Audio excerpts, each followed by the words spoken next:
everyone and welcome back to my channel. I'm so excited to share our beautiful village life with you. अस्सलामु अलैकुम। आज हम बनाएंगे हमारे गांव की स्पेशल मंडी। सबसे पहले हम चिकन को अच्छे से मसालों में मैरिनेट करेंगे।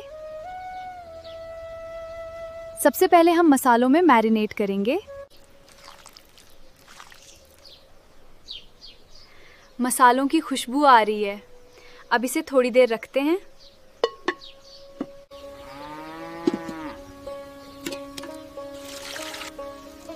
अब चिकन को अच्छे से पकने देते हैं, फिर इसमें चावल डालेंगे।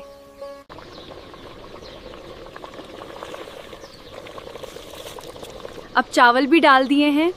अब असली मंडी तैयार होगी।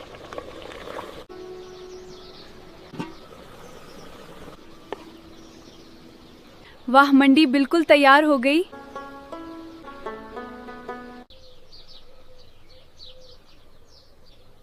देखिए, हमारी विलेज स्टाइल मंडी बिल्कुल रेडी है।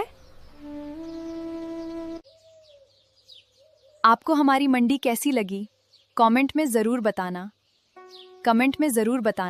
अल्लाह हाफिज़।